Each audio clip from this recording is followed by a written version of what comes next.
जाना जरूरी है।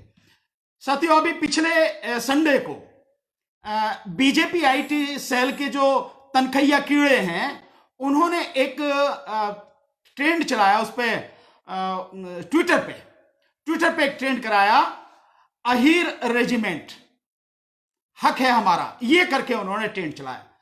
और ये बात जो मुझे पता लगी, मिस्टर नीरज पटेल जो उसके नेशनल जनमत के संस्थापक हैं और यूट्यूब चैनल है नेशनल जनपथ, और जिसको मैंने देखा, मिस्टर नीरज पटेल बहुत ही बेबाक तरीके से, बहुत ही स्पष्ट तरीके से, निडरता के साथ में हर बात को पूरे फैक्ट के साथ में लोगों के सामने रखते हैं।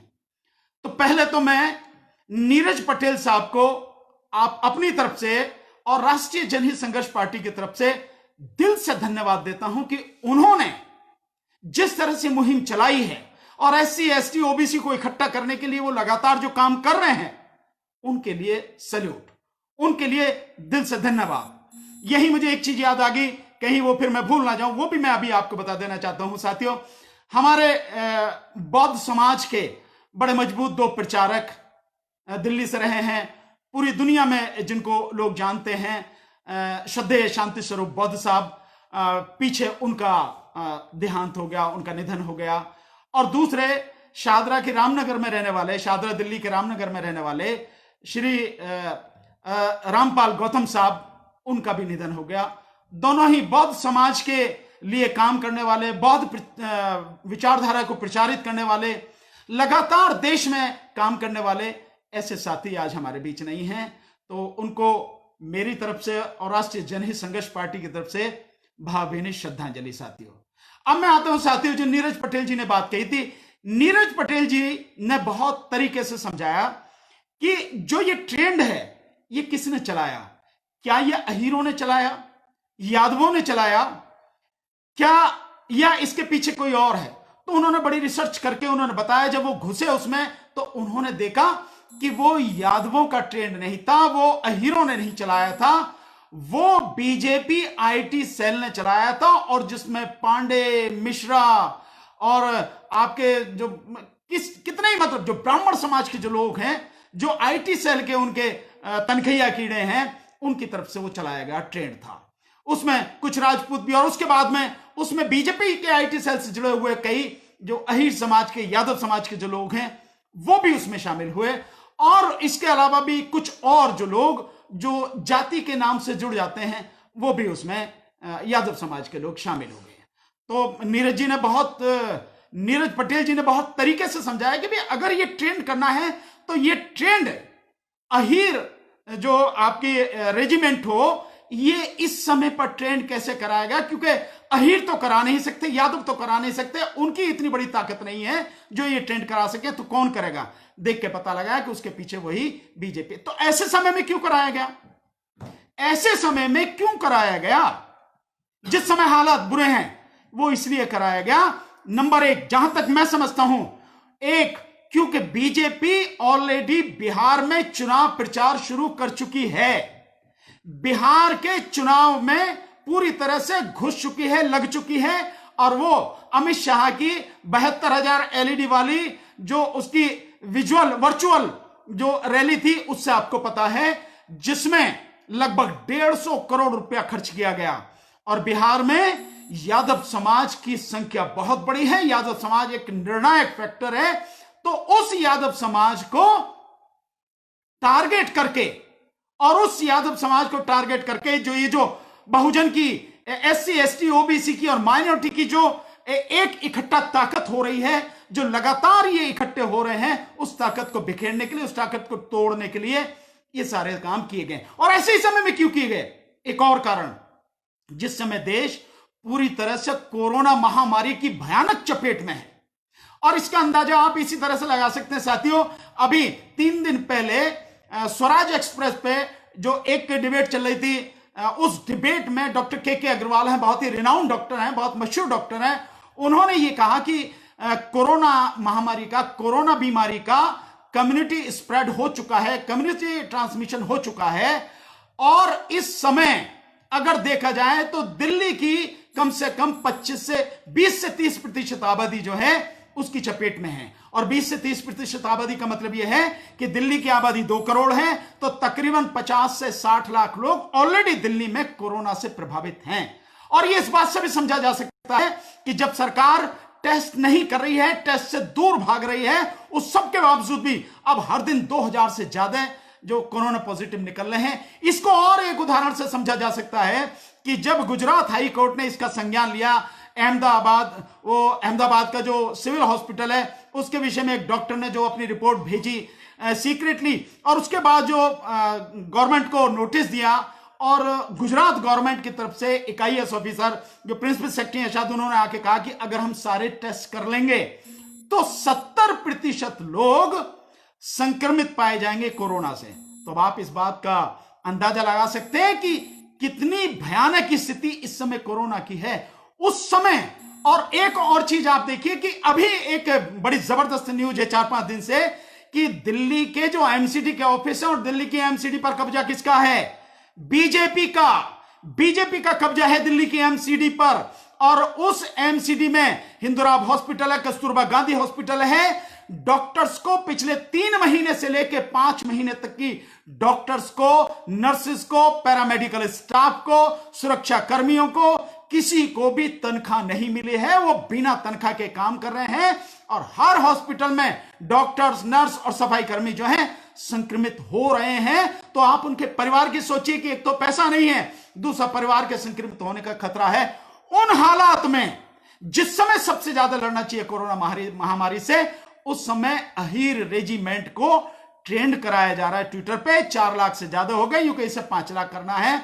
हालांकि मैं मानता हूं कि बीजेपी IT सेल के जो तनखैया कीड़े हैं, ये 4 लाख 5 लाख कुछ भी करा लें, इनके उससे कुछ होने वाला नहीं है। लेकिन ये समाज को भ्रमित करने का काम जरूर करते हैं, उसमें जरूर ये थोड़ा बहुत सफल हो जाते हैं। तो हमें इस बात को ध्यान रखना है, क्योंकि बीजेपी IT सेल का मकसद ही केवल यह है कि झूठ फैलाना, और इस झूठ को फैला के जो बहुजन की एकता है, SC ST OBC माइनॉरिटी, इनकी जो एकता लगातार बनती चली जा रही है, मजबूत होती चली जा रही है, इसको खत्म करना, इसको तोड़ना, इसको बिखेरना, यही एकमात्र उनका उद्देश्य है। तो हमें इस चाल से काम संभल के रहना है, इस चाल में नहीं फंसना है। लेकिन बावजूद इसके भी कुछ लोग जो हैं उसमें फंस जाते हैं। उसमें यह भी आया कि कुछ साथी जो हैं उन्होंने कहा कि चमार रेजिमेंट बनानी चाहिए। देखिए, मिस्टर नीरज पटेल ने बताया, मैं भी आपको एक एडवोकेट के नाते आपको बताना चाहता हूं कि जो भी इस समय भारतीय सेना में जाति के नाम पर रेजिमेंट हैं, आने वाले समय में वो भी खत्म होंगी। लेकिन सुप्रीम कोर्ट ने ऑलरेडी जाति के नाम पर रेजिमेंट बनाने पर रोक लगा दी है, ऑलरेडी रोक लगा दी है। और इसके अलावा आप इस बात को ध्यान रखें कि अगर जाति के नाम पर आप रेजिमेंट बनाने की बात कहो कि आप उसी बीजेपी RSS के एजेंडा, इसी ब्राह्मणवादी एजेंडे में फंस कर रह जाओगे। वो चाहते हैं कि जातियां जिंदा रहें, वो चाहते हैं कि धर्म के नाम पर तुम बटे रहो, वो चाहते हैं कि तुम किसी हालत में इकट्ठे ना हो पाओ। और अगर इसमें वो कामयाब हुए तो तुम कुछ भी कर लेना, तुम किसी हालत में अपने दुखों से मुक्ति नहीं पा सकते, अपने समाज का भला नहीं कर सकते, अपने समाज की तरक्की का कोई भी रास्ता तुम्हें मिल नहीं पाएगा जब तक इन जातियों में हम बटे रहेंगे, इन जातियों को सीने से लगाए रहेंगे, इनको सर पे लगाए रखें। हमें इन जातियों को तोड़ना है साथियों। तो इसलिए मेरा भी जाटव, चमार या SC ST OBC, ये जितने भी समाज के लोग हैं, मेरा एक निवेदन है साथियों, जितना भी हो सके इस जाति व्यवस्था को कमजोर करो। और ब्राह्मणवादी समाज के लोग या ब्राह्मणवादी समाज के समर्थक लोग या ब्राह्मणवाद के समर्थक लोग किसी हालत में नहीं चाहेंगे कि जाति व्यवस्था खत्म हो, किसी हालत में नहीं। वो चाहते हैं कि ये बनी रहे। लेकिन आपको मैं यहां एक छोटी सी बात बताना जरूरी समझता हूं साथियों। उन्होंने नीरज पटेल ने भी इसकी तरफ इशारा किया था, पर मैं आपको थोड़ा सा खुल के इसको समझाना चाहता हूं साथियों। ब्राह्मणवाद ने इस देश में लोगों को 4 वर्णों में बांटा, और वो 4 वर्ण आप जानते हैं, ब्राह्मण, क्षत्रिय, वैश्य और शूद्र। और ये एक ऐसी मंजिल है, एक ऐसी बिल्डिंग की तरह है कि जो जहां जिस जगह बैठा है वो वहीं बैठा है, ना ऊपर आ सकता ना नीचे जा सकता, कहीं ऊपर आने जाने का कोई रास्ता नहीं है, सारे रास्ते बंद हैं। अब आप थोड़ा सा सोच के देखिए साथियों, ब्राह्मण समाज क्या है? एक वर्ण है। ब्राह्मणों के अंदर अपनी जातियां नहीं हैं। ब्राह्मण समाज के लोग चाहे देश के किसी भी कोने में हो, किसी राज्य में हो, कहीं भी हो, वो ब्राह्मण हैं। उनके गोत्र अलग हो सकते हैं, शर्मा हो सकते हैं, पांडे हो सकते हैं, मिश्रा हो सकते हैं, और त्रिवेदी हो सकते हैं, तिवारी हो सकते हैं, चतुर्वेदी हो सकते हैं, द्विवेदी हो सकते हैं, लेकिन साथियों वो एक वर्ग है, वो जातियां नहीं है। इस बात को समझना बहुत जरूरी है। हालांकि कुछ लोग इस बात को काटने की कोशिश करेंगे, लेकिन सच्चाई वो नहीं है। ऐतिहासिक सच्चाई यह है, इसको समझना जरूरी है कि ये एक वर्ण है, वर्ण वर्ग नहीं। वर्ण वही वर्णवादी व्यवस्था जो है तो एक वर्ण है। इसी तरह से क्षत्रिय समाज भी एक वर्ण है। उस क्षत्रिय समाज में आपको कहीं सोलंकी मिल जाएंगे, कहीं चौहान मिल जाएंगे, कहीं राणा मिल जाएंगे, कहीं आपको जो है सिसोदिया मिल जाएंगे, और कहीं आपको भदावर, मतलब अलग अलग ये गोत्र मिल जाएंगे। लेकिन पूरे देश में वो एक वर्ण है, जाति नहीं है साथियों। आप उन्हें राजपूत कह लें, आप उन्हें क्षत्रिय कह लें, जो ठीक समझें वो कह लें, लेकिन सच्चाई यह है कि वो एक वर्ण है साथियों। वर्ण, इसको समझना जरूरी है। कई साथी समझते नहीं इस बात को, वो वर्ण है। दूसरा, अब आ जाइए आप वैश्य यानी बनिया समाज। अगर मोटे शब्दों में समझने के लिए समझे तो वैश्य समाज के जो लोग हैं, चाहे वो गुप्ता लिखें, चाहे अग्रवाल लिखें, चाहे बंसल लिखें, चाहे कंसल लिखें, जो भी लिखें, लेकिन ये गोत्र हैं, ये जातियां नहीं हैं, और वो जातियों में बटे हुए नहीं हैं। पूरे देश में वो एक वर्ण है, पूरे देश में वो एक वर्ण है साथियों, वर्ण। लेकिन अब इससे नीचे आप आ जाइए। अब एक मिनट समझे कि ये जो तीनों ऊपर के मैंने वर्ण बताए आपको, ये तीनों वर्ण हैं, ये तीनों वर्ण हैं। और गांधी जी ने भी इस बात को, वर्ण व्यवस्था का समर्थन किया था, वेदों का समर्थन किया था। इसलिए बाबा साहब के विचार उनसे कभी मिलते नहीं हैं। तो वर्ण व्यवस्था का समर्थन करने का मतलब यह है कि आप ऊंच नीच की भावना का समर्थन करते हैं। आप देश में लोगों के बीच में जो बिखराव है, जो आपसी नफरत है, घृणा है, उसको आप बढ़ावा दे रहे हैं। ब्राह्मणवादी मानसिकता के लोग, ब्राह्मण समाज के लोग और क्षत्रिय समाज के लोग जिस तरह से लगातार अत्याचार कर रहे हैं, उन्हें मार रहे हैं, पीट रहे हैं, चाहे वो जौनपुर का मामला हो, चाहे रायबरेली का मामला हो, चाहे प्रतापगढ़ का मामला हो, कहीं का मामला हो, आप एक नहीं कितने ही उदाहरण हैं आप लगातार देख रहे हैं साथी। उनको देखिए आप। हम सबको क्या इकट्ठे होके अपने बीच की दूरी मिटा के इकट्ठा नहीं होना चाहिए। अगर हम जातियों से चुपके रहेंगे, जातिगत नेताओं से चुपके रहेंगे, तो आप मान लीजिए साथियों, हमारा भला कभी भी नहीं हो सकता, और हमारे विरोधी ब्राह्मणवादी मानसिकता के लोग हमेशा हमारे सर पर सवार रहेंगे, हमेशा हम पर हुकूमत करते रहेंगे। हमें समझना है, उन्हें नहीं समझना साथियों। और हालात आप इस तरह से समझ लीजिए कि जब पूरी सरकार, चाहे किसी प्रदेश की सरकार हो या कोई भी हो, वो उनके साथ में है, आपके नेता चुप हैं, बिक गए हैं आपके नेता, नपुंसक हैं आपके नेता, और इसके साथ साथ में जो कोर्ट है वो उनके साथ है, सारी जो सरकारी संस्थाएं उनके साथ में है, तब आपको क्या करना पड़ेगा? आपको इकट्ठा नहीं होना पड़ेगा। और ध्यान रखिए, आपका इकट्ठा होना ही, आपकी ये इकट्ठी ताकत ही आपको बचा सकती है, तरक्की के रास्ते पर ले जा सकती है, आपको आपका हक दिला सकती है, अन्यथा आपको आपका हक मिलने वाला नहीं है। आप चाहे जितनी कोशिश कर लीजिए साथियों, तो समझना इस बात को है साथियों। इसी के लिए मैं बार बार लगातार मैं ये बात कह रहा हूं, कोशिश कर रहा हूं, और ऐसे जितने भी साथी हैं, चाहे नीरज पटेल हो या कोई और भी साथी हो, मैं उन सबके साथ में हूं, और पुरजोर उनके इस मूवमेंट को मेरा समर्थन है साथियों, और राष्ट्रीय जनहित संघर्ष पार्टी का समर्थन है। यह बात हमको समझना बहुत जरूरी है। इसलिए जो हमको बार बार बहकाया जाता है, कि हमको उकसाया जाता है, उकसावे में नहीं आना। संवैधानिक जो स्थिति है उसको समझो आप साथियों, और जो कानूनी स्थिति है उसको समझो। जाति के नाम पर कोई रेजिमेंट नहीं बन सकती।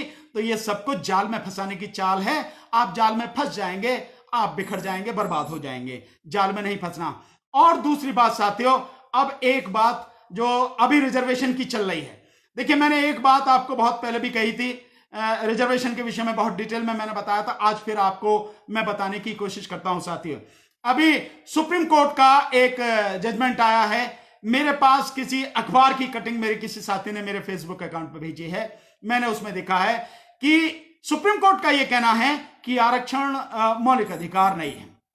बहुत अफसोस की बात है, बहुत दुख की बात है कि एक बार इसको कहने से पहले, डिसाइड करने से पहले, सुप्रीम जो संविधान है उस संविधान को एक बार देख लेते, पढ़ लेते तो शायद पता लग जाता। संविधान के भाग 3 जो मौलिक अधिकारों से जुड़ा हुआ है, जिसमें अनुच्छेद 12 से लेकर अनुच्छेद 35 तक मौलिक अधिकार, उससे संबंधित सारी व्यवस्थाएं की गई हैं। और संविधान के अनुच्छेद 16(4) में बहुत स्पष्ट रूप से यह कहा गया है कि सरकार इस भाग के में किसी बात के होते हुए भी सरकार जो बैकवर्ड समाज है, उस बैकवर्ड समाज के लिए सर्विसों में, चाहे वो उसमें अपॉइंटमेंट में हो चाहे पोस्ट में हो, रिजर्वेशन कर सकती है अगर सरकार की नजर में इन समाजों का समुचित प्रतिनिधित्व नहीं है तो वो कर सकती है, रिजर्वेशन कर सकती है साथियों। और ये अनुच्छेद 16(4) क्या है? अनुच्छेद 16(4) मौलिक अधिकार के तहत है, फंडामेंटल राइट के तहत है, मूल अधिकार के तहत है। लेकिन जब सुप्रीम कोर्ट पर भी ब्राह्मणवादी मानसिकता हावी हो और उसके फैसले भी ब्राह्मणवादी मानसिकता के अनुसार ही आते हों, तब साथियों आप क्या करेंगे साथियों? तब तो यही फैसले आएंगे, इसी तरह के फैसले आएंगे साथियों। तो इसका मुकाबला आपको करना पड़ेगा। मैं लगातार कहता रहा हूं, बहुत पहले से कहता रहा हूं साथियों, मैं जड़ जानता हूं इस देश की न्यायिक व्यवस्था की। इस देश की आज की तारीख में तो न किसी सरकार, न किसी नेता और न ही किसी विभाग और ये जो आपकी जो अदालत है, इनका न्यायिक चरित्र नहीं रहा साथियों। अगर न्यायिक चरित्र होता तो न्याय मिलता, न्याय किया जाता, लेकिन कहीं कोई न्याय नहीं है साथियों। फैसले आ रहे हैं और वो फैसले भी जो शोषित, पीड़ित, दलित, आदिवासी, मुस्लिम, ओबीसी समाज के लोग हैं, लगातार वो फैसले उनके विरोध में आ रहे हैं। आपको ध्यान है ना साथियों कि इकोनॉमिक आधार पर यानी आर्थिक आधार पर इस सरकार ने 10% आरक्षण किया, जो 3 दिन में ही जो संसद से बिल पास होकर साइन होकर सब कुछ हो गया। आर्थिक आधार पर 10% आरक्षण इस सुप्रीम कोर्ट में डाला गया। सुप्रीम कोर्ट ने स्टे नहीं किया। जब PIL डाली गई कि भाई ये गलत है, असंवैधानिक है, इस पर कम से कम स्टे कर दिया जाए, इसको सुना जाए, स्टे नहीं किया सुप्रीम कोर्ट ने और लेके डाल दिया और उस पर कोई उसके एडवर्स कोई एक भी टिप्पणी नहीं की और वो लगातार अभी तक ऐसे ही चल रहा है। उसको नहीं किया, क्यों? क्योंकि वो उनका था, क्योंकि वो उन्हीं ब्राह्मणवादी लोगों का था, उन्हीं मनीवादियों के लिए था, 10% वही सवर्ण समाज के लिए था। तो उस पर कोई एडवर्स जो है उन्होंने टिप्पणी नहीं की, उसको नहीं रोका। यह है मानसिकता, यह है सवर्ण मानसिकता जो देश की सुप्रीम कोर्ट पर हावी है। यह है मनुवादी मानसिकता जो देश की सुप्रीम कोर्ट पर हावी है। इसलिए न्यायिक चरित्र जो है उस पर बहुत बड़ा प्रश्न चिन्ह लग चुका है। जाति के नाम पर, जाति के आधार पर फैसले होते हैं, धर्म के आधार पर वहां फैसले होते हैं। तो मैंने बहुत पहले कहा था सुप्रीम कोर्ट तुम्हारी नहीं है। सुप्रीम कोर्ट किसी हालत में इस देश के SC, ST, OBC, माइनॉरिटी किसी की नहीं है। सुप्रीम कोर्ट उसी ब्राह्मणवादी मानसिकता का एक घर बन चुकी है, उसी के तहत फैसले आते हैं। आपको ध्यान है ना साथियों, प्रवासी मजदूरों की इतनी बुरी हालत कौन है? अपने ही देश में लोग प्रवासी कहलाए, अपने ही देश के जो मजदूर हैं प्रवासी कहलाए। सड़क पे पुलिस ने मारा, भूखे मरे वो, प्यासे मरे वो, रेल के नीचे कट के मरे वो, बसों के नीचे आके मरे वो, ट्रक के नीचे दब के मरे वो, हर तरह से मरे वो, भूख और प्यास से मर गए वो लोग। लेकिन उनके लिए भी सुनने को सुप्रीम कोर्ट के पास समय नहीं था। और जब कई हाई कोर्टों ने प्रवासी मजदूरों के हक में फैसले दिए और सरकारों को लताड़ा, तब अपनी नाक बचाने के लिए, अपनी नाक बचाने के लिए सुप्रीम कोर्ट ने, और वो भी तब जब कई वकीलों ने, सुप्रीम कोर्ट के कई वकीलों ने एक जबरदस्त कड़ी चिट्ठी लिखी, तब जाके जो है सुमोटो लेके और उन सारी जो चिट्ठियां हैं उनको लेके सुप्रीम कोर्ट ने सुनवाई की। और पता है फैसला क्या दिया साथियों? फैसला दिया कि 15 दिन के अंदर अंदर इनको प्रवासी मजदूरों को घर पहुंचाया जाए।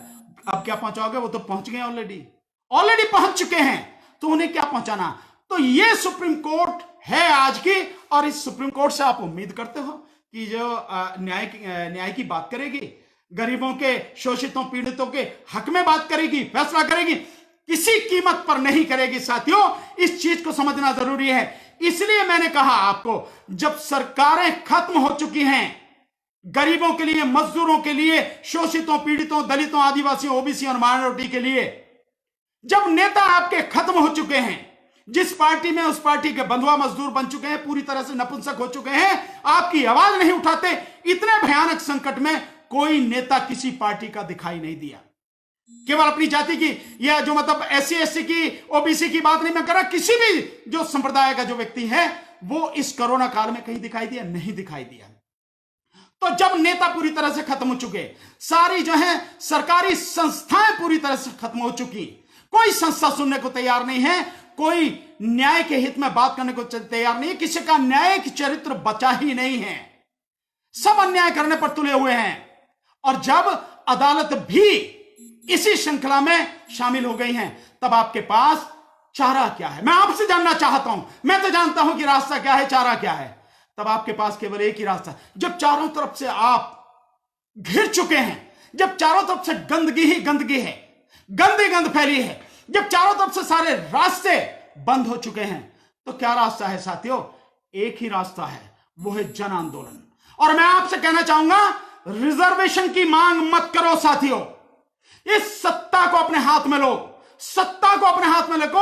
इस बीजेपी सत्ता को, या वो लोग जो शोषितों, पीड़ितों, दलितों, आदिवासियों, ओबीसी और माइनॉरिटी के खिलाफ सरकार में रहकर काम करते हैं, जिनका चरित्र ऐसा बन चुका है, उन सारी राजनीतिक पार्टियों को, उन सारी सत्ताओं को उखाड़ के फेंको। सत्ता को अपने हाथ में लेने का प्रयास करो साथियों। जब तक सत्ता हाथ में नहीं आएगी तुम कुछ नहीं कर सकते, केवल चीख और चिल्ला सकते हो, और इससे कुछ होता नहीं है। बोल तो मैं भी लगातार रहा हूं, लेकिन साथियों हमें इन सत्ता को हाथ में लेना है। और हमें यह ध्यान रखना साथियों, रिजर्वेशन की बात बंद करो। हम रिजर्वेशन नहीं, हमें रिप्रेजेंटेशन चाहिए, प्रतिनिधित्व चाहिए। यह देश हमारा है, जितना औरों का है उतना ही हमारा है। तो इस देश में रहने वाले जो भी लोग हैं, उन सबको प्रतिनिधित्व इस देश में मिलना चाहिए। नेशनल दस्तक की आपसे गुजारिश है कि अगर इसको बचाना चाहते हैं तो नेशनल दस्तक को सब्सक्राइब करने के लिए रेड कलर के सब्सक्राइब बटन को दबाएं, फिर बेल आइकन की घंटी दबाएं। नेशनल दस्तक को बचाने के लिए बहुत जरूरी है कि हर खबर को शेयर करें, लाइक करें, कमेंट जरूर करें।